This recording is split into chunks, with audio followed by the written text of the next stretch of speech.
El Pleno del Congreso aprobó la reforma constitucional que penaliza los aportes ilegales a los partidos políticos. El dictamen recibió 92 votos a favor y 10 en contra. Hubo una abstención. El presidente del Legislativo, Daniel Salaverry, aseveró que el texto de la reforma constitucional seguirá el curso que la representación nacional determine.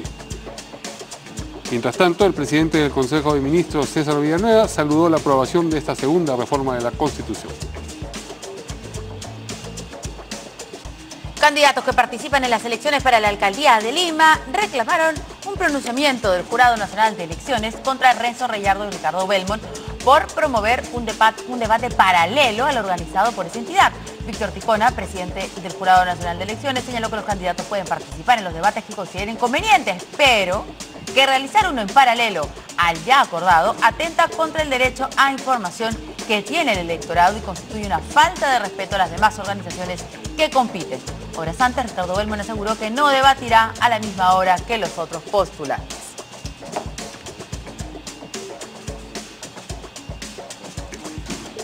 Y Pedro Pablo Kuczynski pidió cambiar la fecha de la cita con la Fiscalía, programada para mañana en la investigación que se le sigue por el indulto a Alberto Fujimori.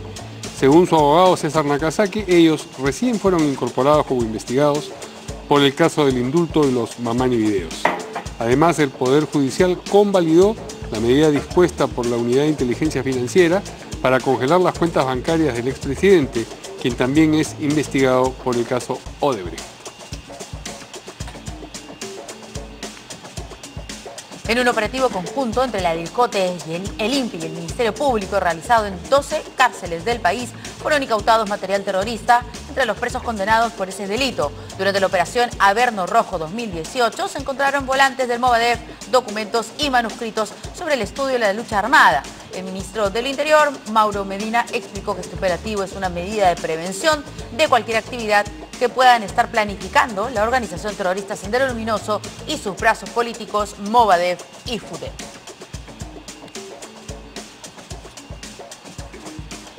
Y ya sabe que para estar al día con la información nacional e internacional tiene que seguirnos en nuestra página web www.canalm.pe.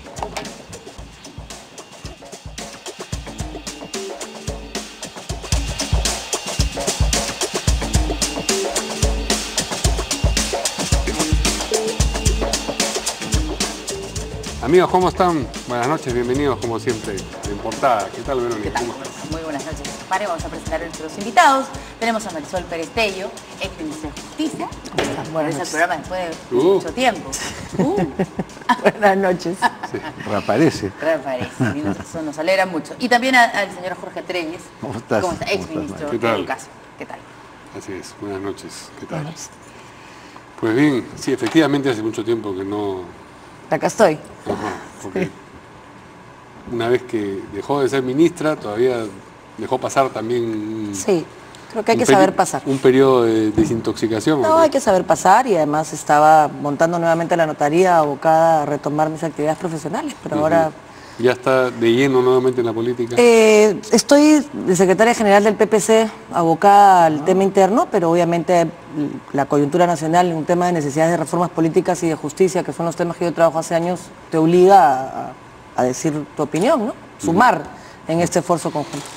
Muy bien, precisamente en esa línea el Pleno del Congreso ha aprobado ya una segunda reforma constitucional. La primera, como ustedes recordarán, es la que tiene que ver con la conformación del Consejo Nacional de la Magistratura, que ahora tiene otro nombre, la reforma aprobada hoy día tiene que ver con los aportes a los partidos políticos, aquellos que se consideran ilegales.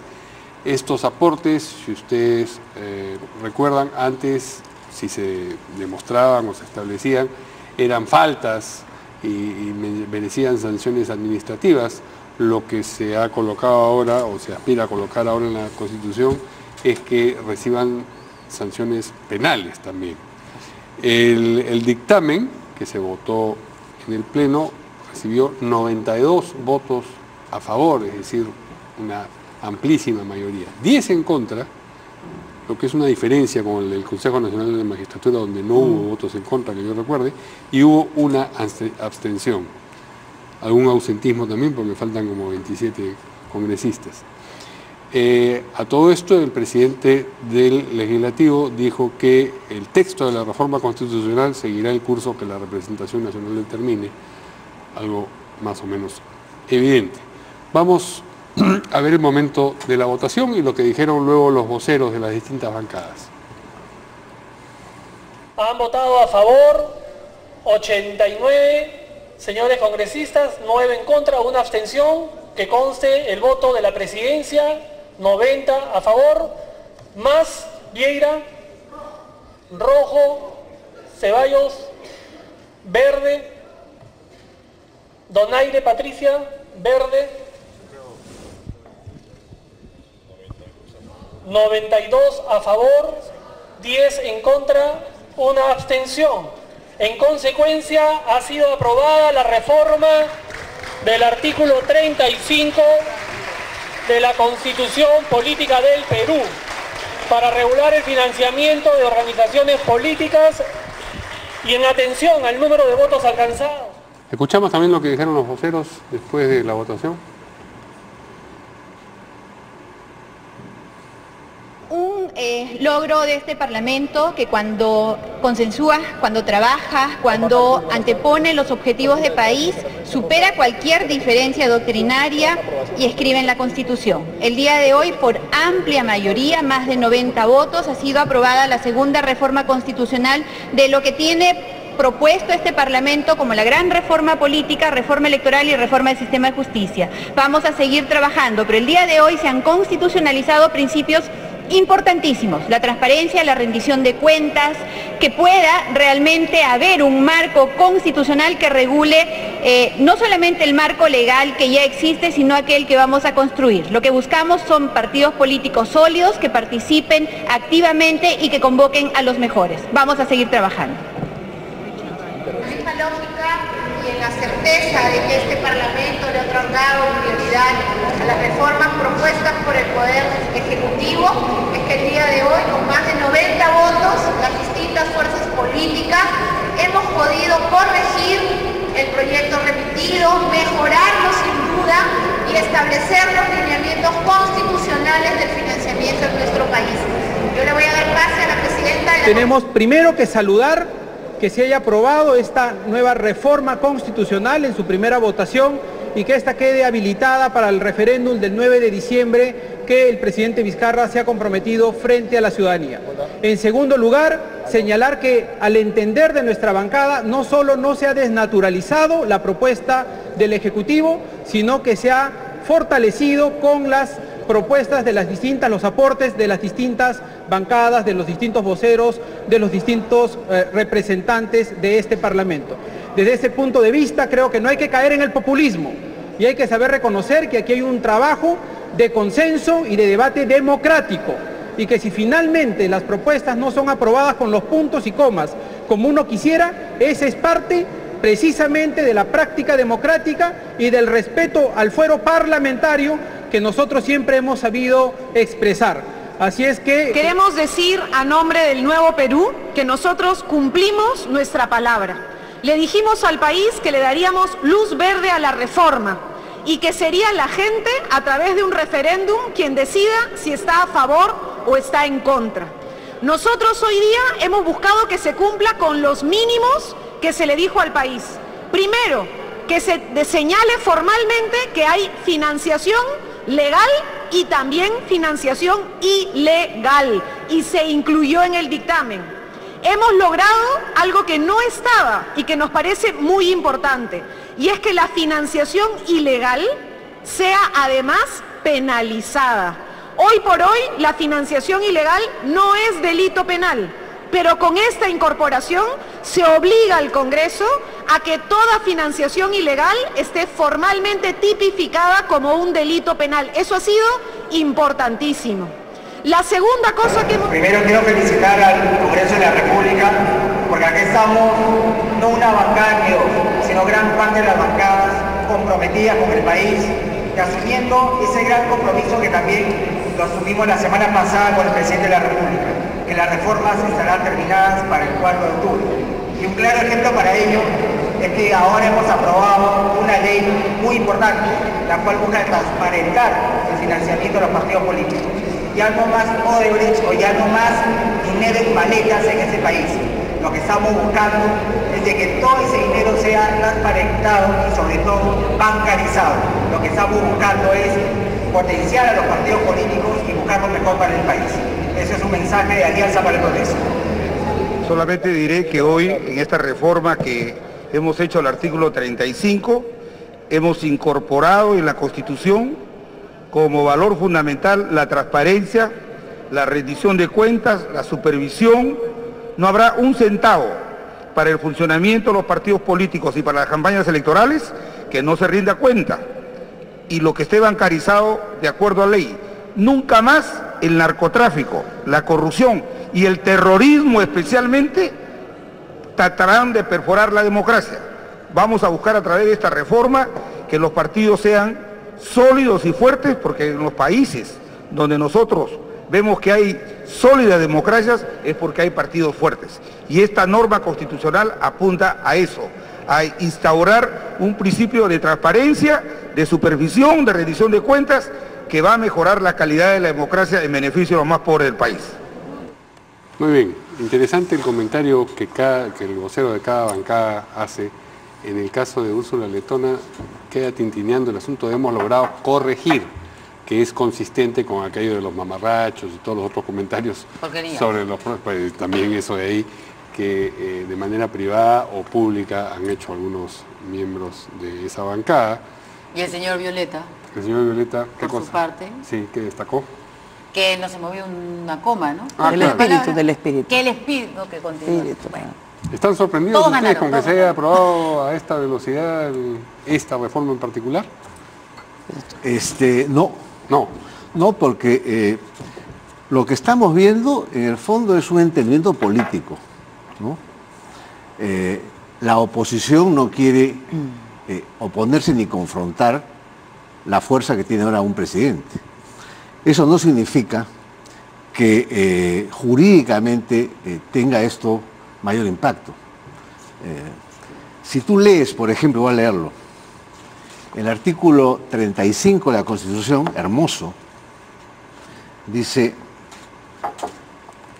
los ciudadanos, bueno, la ley establece normas orientadas a asegurar el funcionamiento democrático de los partidos políticos y la transparencia en cuanto al origen de sus recursos económicos y el acceso gratuito a los medios de comunicación social de propiedad del Estado en forma proporcional.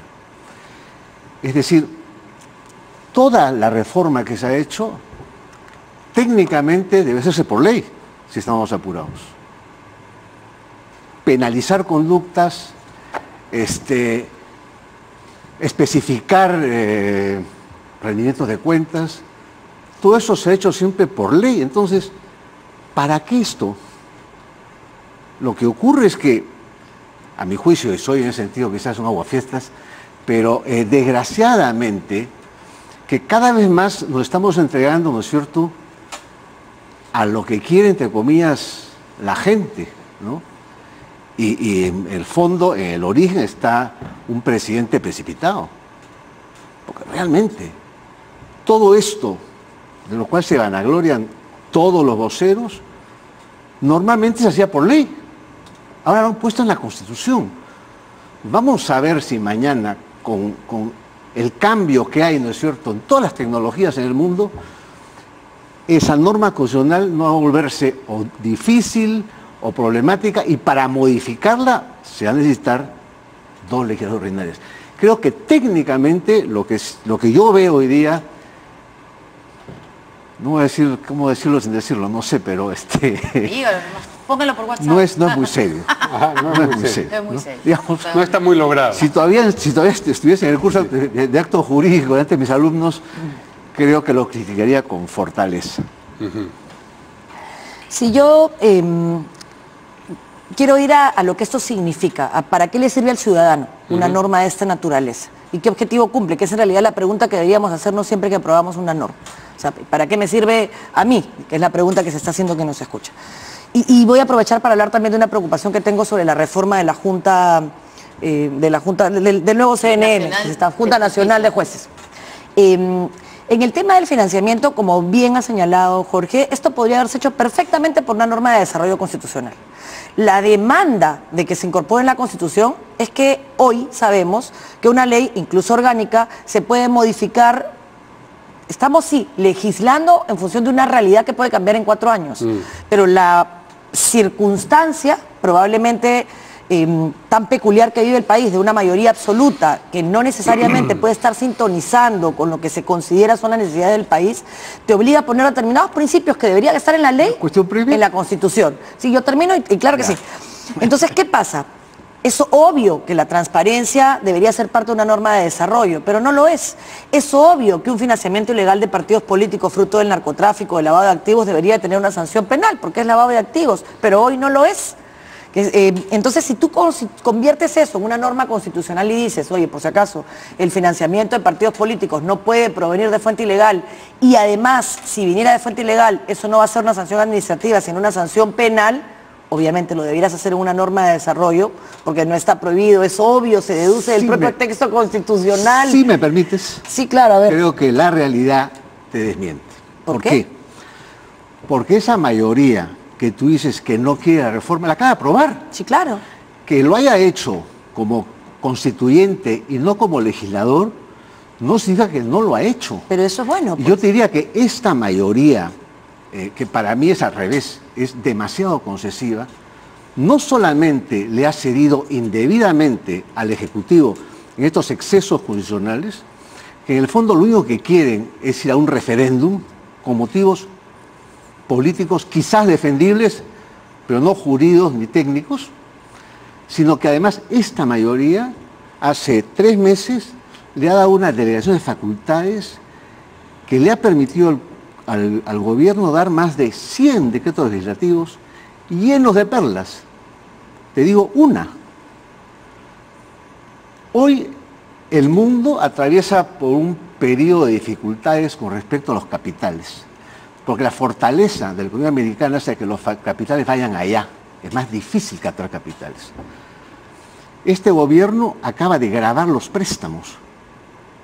Ya está bien, pero regresemos a la pregunta. Déjame terminar mi fundamento. Ya te di la cuestión previa. Lo que quiero decirte es que tú estás viendo, por razones políticas, a una mayoría que no cumple, a mi juicio, con su deber de oposición, y a un gobierno que lo está mandando por donde no hay que ir. Está bien, pero estamos aquí, más allá de la posición que no tenga, yo sí creo que una mayoría tan grande como la que tiene el fujimorismo, que podría ser de cualquier otro partido, eso no lo estoy cuestionando, que podría ser de cualquier otro partido, podría haber implementado su propio plan de gobierno, podría haber implementado muchas cosas y todas son legítimas, pero que la lógica en un momento en el cual el país reclama, y yo sí reclamo como parte de un partido político, transparencia en las fuentes, seguridad en esa transparencia, creo que la modificación urgente era la del CNM, esa sí me parece que era urgente, y si se quiso incorporar el tema de financiamiento de partidos para elevar a rango constitucional lo que ya existía, pues te estás equivocando, no eso es lo que han aprobado lo de hoy, ya han aprobado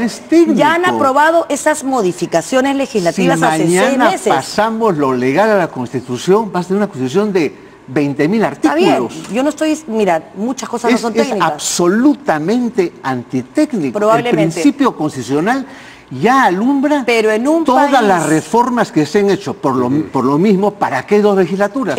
¿Para qué un referéndum si tenemos viada? En un país, por eso. Es el tema de fondo. Tratemos el tema de financiamiento. En un país en el que se ha infiltrado el narcotráfico y el lavado de activos en la política, tú necesitas garantías de que la modificación de una constitución o el cambio en determinadas instituciones no se va a dar en una simple legislatura. Eso no es jurídico. A mí me parece... No es jurídico. La Constitución finalmente... Está bien, Jorge, es tu posición. Ya en el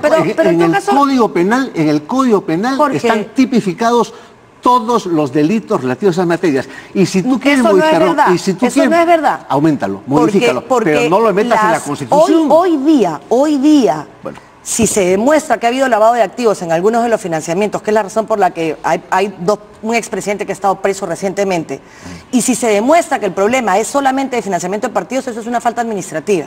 No es una sanción penal. No tiene y nada eso que ver con lo que digo. no es correcto. Si me permites un minuto. No, déjame terminar y luego te doy 2 que te los dé él porque ellos son los moderadores. Pero en todo caso, lo que quiero decir es... Espérate, voy a apuntar. Lo que quiero decir es, sí, no, permíteme, no es que no quiera, es que quiero terminar la idea con el otro tema que me preocupa más y te va a preocupar más a ti. La reforma de la Junta Nacional de Jueces, que es el de Justicia, que es el que a mí me parece fundamental y que justificaba adelantar el proceso, porque finalmente el tema de financiamiento se podía discutir en marzo, las elecciones siguientes son todavía en el 2021. Pero esto no. Tiene una disposición final que señala que recién en 90 días se tendrá que dar la norma de desarrollo constitucional, la ley orgánica, y que recién después de eso se tendrá que convocar a través del Defensor del Pueblo a la comisión que elija a los nuevos miembros. ¿Qué sentido tiene haber hecho esto por referéndum si no era que esto en enero se pudiera constituir y que se pudiera nombrar a los nuevos miembros del CNM o de la Junta y que estos pudieran revisar los nombramientos que no se hicieron correctamente para que se pudiera corregir un sistema de justicia que hace agua por todas partes? Entonces sí quiero llamar la atención porque eso se puede solucionar. Es decir, si efectivamente se aprueba por referéndum la modificación, la norma de desarrollo constitucional, la ley orgánica, se podría perfectamente, si se presenta inmediatamente, discutir antes del 15 de diciembre. Con lo cual no tienes que esperar los 90 días, porque es hasta 90 días, apruebas la norma en esta legislatura y puede el Defensor del Pueblo y los miembros de la comisión constituir y conformar y, digamos, convocar a este famoso concurso en enero o en febrero, en el tiempo que tome, y no pierdes hasta marzo para empezar a discutir una ley orgánica. No lo puedes hacer antes, porque la reforma constitucional no se ha aprobado, pero creo que sí es un deber que entendamos la lógica detrás de todo este apuro, y la lógica es el sistema de justicia. Esa era la lógica. Las reformas políticas sí son urgentes, sí son importantes. Estas no son todas las que se necesitan hacer, ni mucho menos. Pero las urgentes eran las reformas del sistema de justicia y pasaban por la forma como se nombraba, elegía, ratificaba y destituía jueces y fiscales. Entonces eso sí lo quiero dejar ahí para que no se nos vaya a ir y pensemos que simplemente con lo que se ha aprobado es suficiente. Creo que no es perfecta la norma, no me encanta, ni mucho menos, pero bueno, vamos a dar el paso para cambiar este sistema que...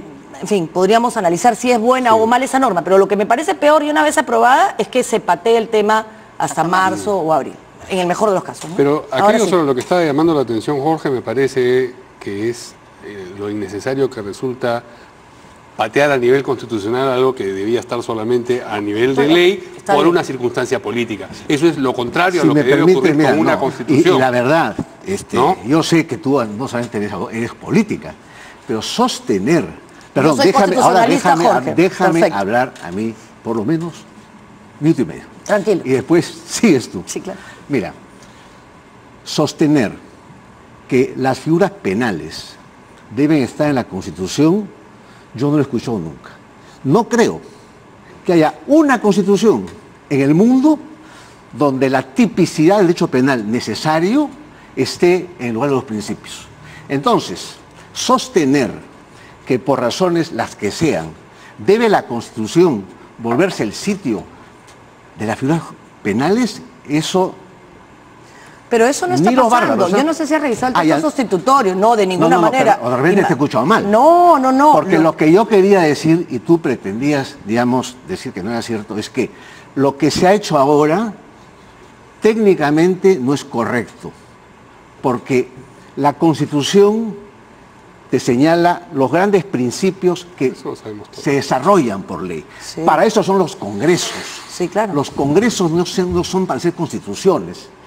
Yo entiendo que ante la crisis del Consejo Nacional de la Magistratura tenías que modificarlo, pero lo que hemos visto hoy día, todo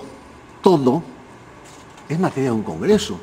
Entonces todo esto responde a cuestiones políticas que a mi juicio le quitan lustre al Congreso. Voy a leer, si me permiten, qué es lo que se ha agregado, porque lo que usted leyó continúa todavía en el artículo 35 de la Constitución. Sí, claro. Y lo que se ha agregado es que el financiamiento público promueve la participación y fortalecimiento de las organizaciones políticas bajo criterios. El financiamiento privado se realiza a través del sistema financiero con las excepciones, topes y restricciones correspondientes, que eso es lo que está en la ley, ¿cierto? El financiamiento ilegal genera la sanción administrativa, civil y penal respectiva. Solo se autoriza la difusión de propaganda electoral en medios de comunicación, radiales y televisivos mediante financiamiento público indirecto. Eso último no entiendo. O sea, solo la franja electoral. La franja. Y hay que hacer, como ya escuchó la congresista Glave, me parece, que hay que hacer una modificación ahora en el Código Penal para que aparezca ahí. Y bueno, saber qué es financiamiento ilegal. ¿Qué es financiamiento ilegal? ¿Qué es? Pero siempre puedes tú establecer las figuras del financiamiento, unas que son, digamos, faltas y otras que son delitos. Para eso no requiere la Constitución. Sí, es decir, todo esto, a mi juicio, responde, por un lado, al presidente que se lanzó por una aventura y a la oposición que no quiere confrontar. Entonces, vos estamos viendo un show. De fujimorismo y de... Todos son culpables. Yo creo que ahí hay responsables en todo lo malo y también en todo lo bueno que se logre, porque finalmente eso es un acuerdo de voluntades. Pero yo sí creo que elevar a rango constitucional algunas decisiones en materia de financiamiento, que con la infiltración de corruptos, narcotráfico, lavado de activos en la política, debían de tener por lo menos una protección constitucional, Jorge. Sí lo creo. Por supuesto, de ninguna manera ser una norma de desarrollo legislativo en la Constitución a nivel del tipo penal. Pero dejar claro una cosa tan obvia como la transparencia, una cosa que está en la ley, pero que mañana puede no estar, como muchas cosas, la minería ilegal que entra y sale. La transparencia está en la Constitución, está en el 35. Bien, está bien. O sea, eso sí no puedes aumentarlo, los salarios que te das al cielo. No, el tema del financiamiento privado, el tema de que el financiamiento ilegal tiene sanción penal y no solo administrativo, eso debería ser obvio. Pero perdón, tú sabes, hay capítulos del Código Penal que tipifican el financiamiento ilegal. Pero Jorge, y no está en la Constitución. ¿Por qué no revisamos todas las defensas de todos los que están siendo investigados a nivel de partidos y escucharás que todos dicen, en todo caso, si se prueba que la fuente no es lícita, eso es una falta administrativa, no penal? Es un problema de ley, nada más, es lo que digo, de ley, no es un problema constitucional. Y el Congreso, que todos pagamos, está dedicando sus horas a actividades que no son necesarias. Y vamos a pagar un referéndum que tampoco es necesario. No, yo creo que sí en el tema del CNM. Y si creo que lo vas a hacer por el tema del CNM, que es urgente, y ambos hemos coincidido en eso, y puedes subir a rango constitucional una protección del financiamiento de partidos, que son la base de la democracia, nos guste o no, a mí me parece que así no leo yo el derecho. Pues está bien, las posiciones están claras. Tenemos que ir a una pausa. Vamos. Y vamos a regresar después desde el Congreso.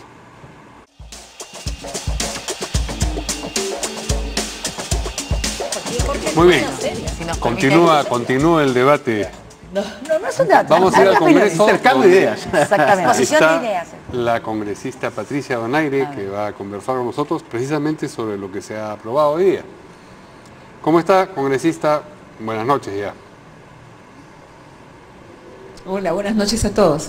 Buenas noches. Muy bien, se aprobó finalmente la segunda reforma constitucional. ¿Ustedes están completamente satisfechos con el texto tal cual se ha aprobado o hay algo que consideran que está de más o que está de menos? En lo personal yo apostaba por eliminar completamente el financiamiento que viene de las empresas privadas, ¿no? En un principio vino así el dictamen al Pleno, pero se eliminó esa mención y también van a poder ser recibidos aportes de esta naturaleza.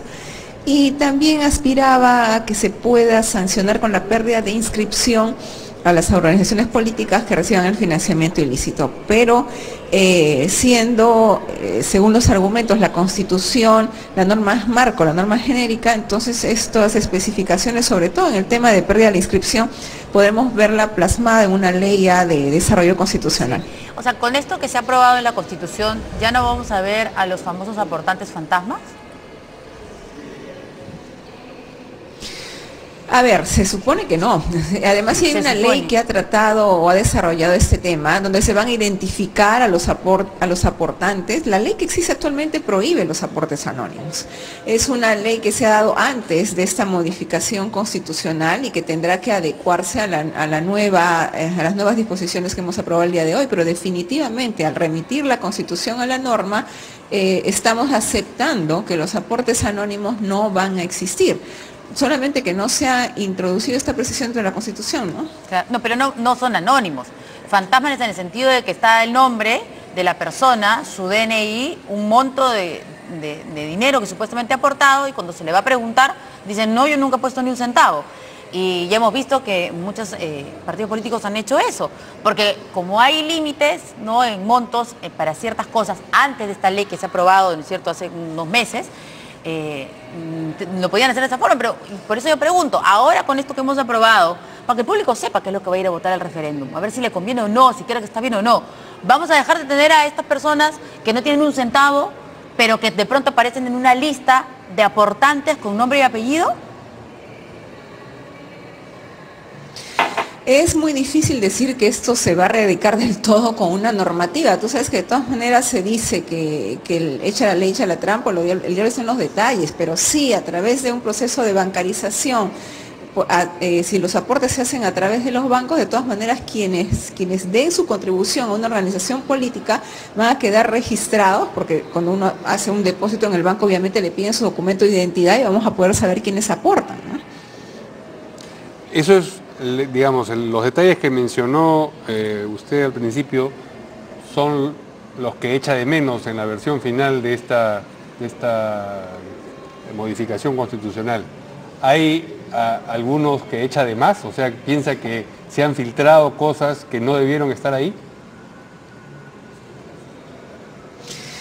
A ver, yo creo que hemos tratado de lograr un texto consensuado, no ha sido muy fácil, inclusive en el dictamen de la Comisión de Constitución del día de ayer había muchas generalidades, hoy tenemos más precisiones. Nunca es lo perfecto, pero por lo menos estamos caminando hacia tratar de usar uno de los mecanismos de la lucha anticorrupción a través de fuentes de financiamiento que sean lícitas, a través del esclarecimiento de los quienes aportan a los partidos políticos. Y esto es el principio de un todo. La Constitución no puede entrar en lo mínimo de los detalles, pero ya las leyes de desarrollo lo podrán hacer y en ese debate podemos incluir aquellas precisiones que aparentemente se dejaron de lado. Yo creo que todavía estamos a tiempo. Después de la aprobación de cualquier reforma constitucional, necesariamente la ley tiene que entrar a desarrollarlas. Así que ahí podemos ver aquellos aspectos que ustedes creen que han sido trascendentes, ¿no? Claro, y en este desarrollo de la ley, imagino que va a decir financiamiento ilegal, 2 puntos, y no desarrollar qué significa financiamiento ilegal. Bueno, el financiamiento ilegal tendrá que ver con las fuentes prohibidas, aquellos que no pueden hacer su aporte a los partidos políticos en la campaña. Se tendrá que definir, obviamente, caso por caso, ante qué supuestos estamos y la sanción será la que corresponda, ¿no? Como han podido ver, se ha aprobado sanciones penales civiles o administrativas, que será según el grado de la acción, ¿no? Sí. Y ya para terminar, congresista, acá hay una parte donde dice que el financiamiento de las organizaciones políticas puede ser público y privado. Eso también está relacionado a las campañas, que es algo que todavía no está y que hay una pretensión de legislar en ese sentido más adelante, porque ahora tenemos un dinero, ¿no es cierto?, público para las organizaciones políticas, pero para ciertas cosas. Después va a cambiar eso para que con los impuestos de todos los peruanos financiemos las campañas políticas de todos los partidos políticos, incluso de los que estamos en contra. A ver, acá hay 2 tipos de financiamiento que los has mencionado bien. El financiamiento público, que puede ser directo, que es dando un dinero en efectivo a los partidos políticos para campañas, y otro es el financiamiento público indirecto, que es a través de la publicidad en los medios de comunicación. Este financiamiento público indirecto es el que se ha aprobado como obligatorio.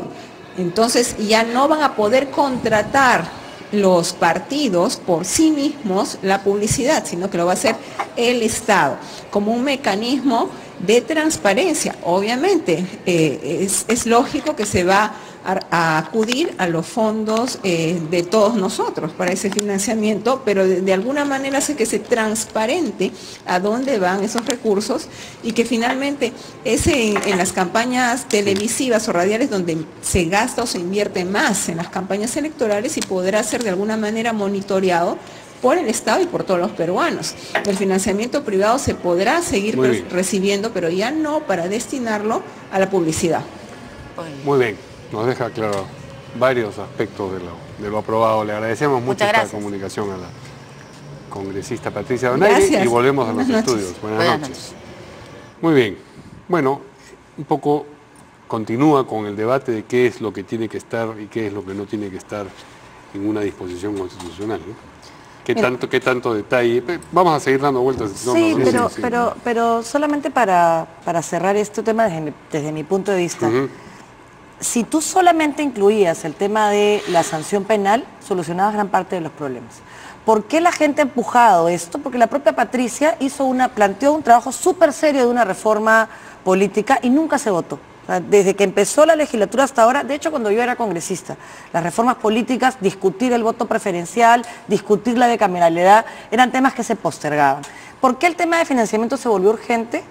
En el último año del último congreso se aprobó un informe donde Rosa Mávila presentó pruebas de la infiltración del narcotráfico y el lavado de activos como mecanismo en los partidos políticos. Y no pasó absolutamente nada. O sea, lo grave de afirmar que están siendo digitadas las autoridades que legislan lavado de activos, que cambian los tipos penales de minería, es pues muy serio.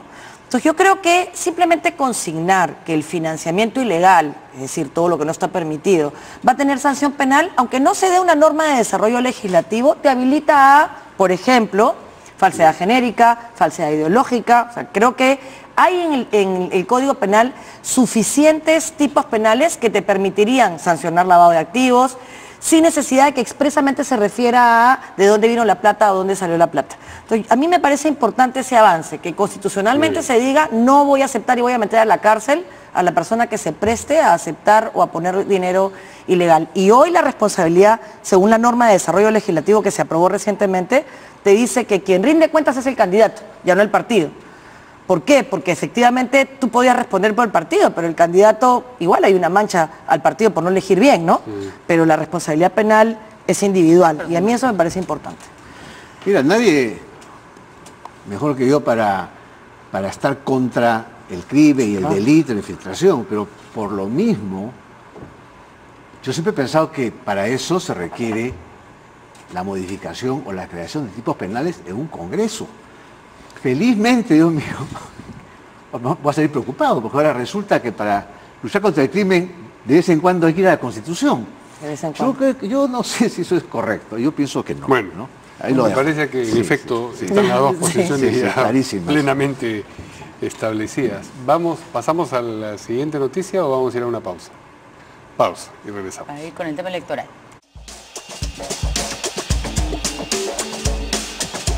A ver, seguimos acá con el debate. Vamos a pasar al terreno municipal. Pero vamos a ir a otro debate. Vamos a estar de acuerdo en eso. A otro debate. Bueno, los candidatos que participan en las elecciones a la alcaldía de Lima han reclamado un pronunciamiento enérgico por parte del Jurado Nacional de Elecciones contra Renzo Reyardo y Ricardo Belmont, que ya aceptó el señor Belmont debatir con el señor Reyardo el día domingo.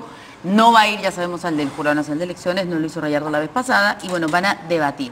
Lo que están coordinando además, según entiendo por voz del señor Belmont, es no hacerlo a la misma hora que el debate organizado por el Jurado Nacional de Elecciones. El presidente del ente electoral ha señalado que los candidatos pueden debatir, participar en los debates que ellos crean convenientes, pero realizaron en paralelo a lo que ya se había acordado y a lo que el señor Reyardo había firmado. Hay que recordar que Belmont no firmó ningún pacto ético. Bueno, dice que eso constituye una falta de respeto a las demás organizaciones que están compitiendo. Vamos a escuchar un momento particular que se dio en el centro de Lima, cuando el señor Urresti, otro de los candidatos, tuvo la oportunidad de acercarse al señor Belmont para pedirle, muy a su estilo, que por favor no haga el debate a la misma hora que el debate del Jurado Nacional de Elecciones.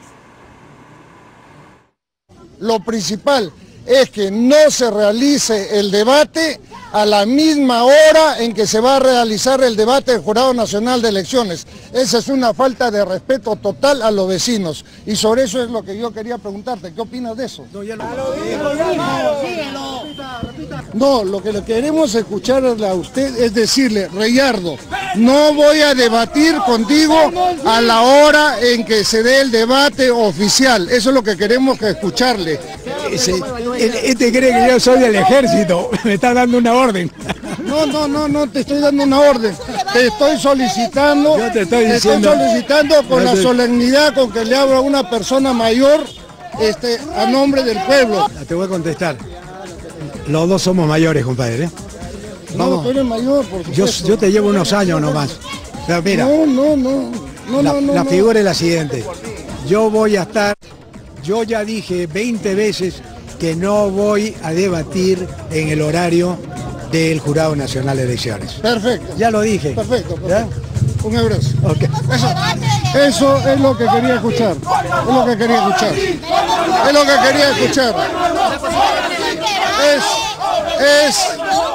que quería escuchar. Ricardo Belmont, realmente me satisface tu respuesta. Es la respuesta de un caballero. No aceptas debatir a la hora en que va a ser el debate oficial del Jurado Nacional de Elecciones. Eso. El debate es sobre quién es mayor, aparentemente. ¿No? Esa es la sustancia de la discusión. Sí, el debate del debate. Yo he ganado Urresti, creo. Sí. No, para ganar sí, pues el menor. Es el menor. Sí. Muy bien, lo que ocurre, como ustedes sabrán, es que, claro, Reyardo no fue al debate del domingo pasado, Belmont no va a ir al de este domingo, y en consecuencia, a invitación de Reyardo, Belmont aceptaba ir a un debate en Barrios Altos, ¿no? Sí. Que parece un nombre que alude a digamos, cómo ellos se perciben a sí mismos respecto del resto de los candidatos, en una posición elevada, claro, ¿no? Porque en efecto tienen derecho a hacerlo, pero tiene un impacto político de también, por supuesto. ¿No? Mira, esto es como estamos tomando un cafecito, ¿no? Una agüita. Una agüita. Sí. Yo vi el debate del jurado y la verdad me dio pena, porque 10 o 11 candidatos, ponerlos en fila para que hablen un minuto y después en algunas televisiones salía una señora periodista que en un minuto juzgaba lo que había dicho el candidato. Y decía, miren, él ha dicho A, pero yo que soy experta y le veo los ojos, es decir, era realmente, no, olvídate donde sea, era una cosa ofensiva. Entonces, es una consecuencia, de alguna manera, de cuando el Estado quiere todo regular. Entonces, que los candidatos empiecen a tener sus competencias personales, me parece muy bien. Sí creo que en el caso hay un compromiso de ellos, de palabra en el jurado. Entonces, los compromisos se cumplen, ¿no? Pero creo que se está reglamentando todo demasiado. A lo mejor lo ponen en la Constitución también. Sí, ahorita lo ponen en la Constitución. No, ahí no estaría de acuerdo. Ahí no estaría de acuerdo. Es decir, ¿no? Bueno. El señor Bengolea ha salido muy molesto, ¿no? Sí, yo tengo que decirte que yo soy una mujer del partido, soy del PPC, tengo un candidato que respaldo, que es Alberto Bengolea, para empezar poniendo las cartas todas sobre la mesa. Bueno, yo estoy de acuerdo, cada quien puede hacer lo que quiera, y hay un tema de responsabilidad y el ciudadano juzga. Hasta ahí me parece que son las reglas de mi vida, en realidad. Pero yo creo que hay que cumplir la palabra. Sí. Y todos los que están convocados y tienen una silla ahí, pues, lo sé porque yo estoy acompañando todo este proceso, todos participaron de la negociación, establecer el procedimiento, desastroso, dificilísimo de seguir, la verdad es que si has leído los planes de gobiernos, en muchos casos ni siquiera lo que se dice está en el plan, pero alguien que de verdad quiere tener un voto responsable, debiera de hacer esa tarea.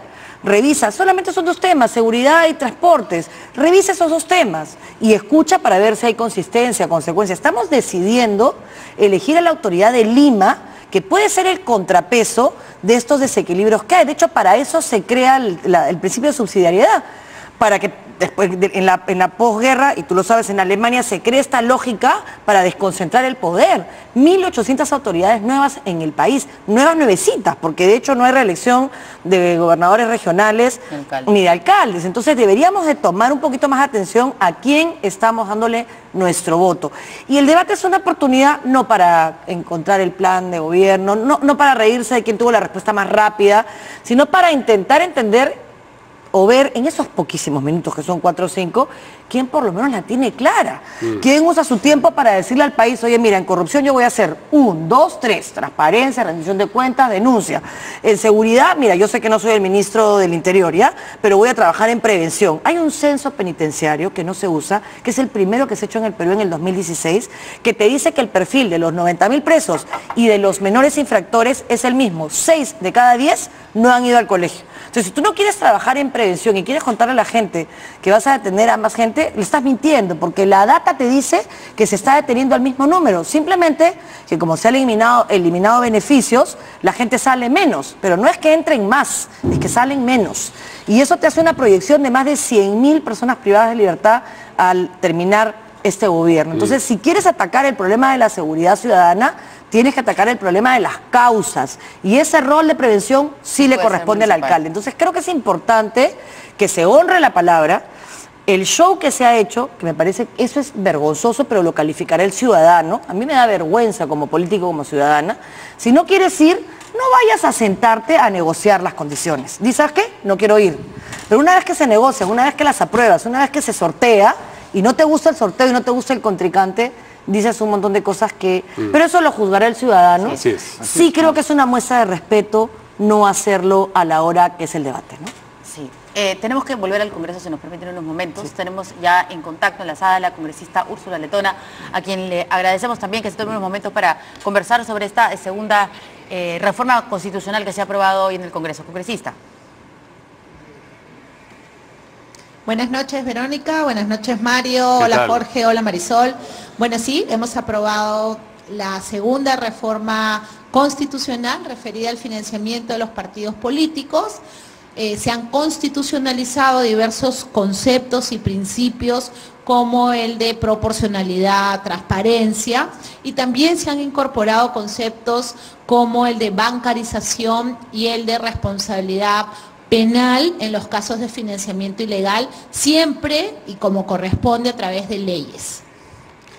Se ha comentado aquí en la mesa antes o cuando recién empezó el programa, o se ha discutido sobre la conveniencia de que la Constitución incluya una estipulación de las sanciones penales que debería tener determinada circunstancia, y Jorge Treyes ha reflexionado en el sentido de que eso no es lo que corresponde a un cuerpo que debería presentar solamente los principios que debería, digamos, regir toda la estructura legal del país. ¿Eso no estuvo en debate ni siquiera dentro de su bancada? No, sí, hasta ha formado parte del debate. Yo coincido con Jorge. En mi caso, soy abogada de formación y creo que la Constitución tiene que tener en ese caso un carácter excepcional para consignar tipos penales, montos, que era lo que se sugería por otro lado. Y también esto ha sido un debate ideológico, porque lo que hemos visto es que en el caso del financiamiento, el único grupo que votó en contra, que ha sido la izquierda, que corresponde al congresista Marco Arana, ellos señalaban que los privados tienen que mantenerse alejados del financiamiento de los partidos políticos en la lógica que generaba corrupción. Desde mi punto de vista, y este es un tema también ideológico, la democracia se sostiene en los partidos políticos y los partidos políticos tienen que ver obviamente con los privados, siempre a través de los mecanismos que establezca la ley.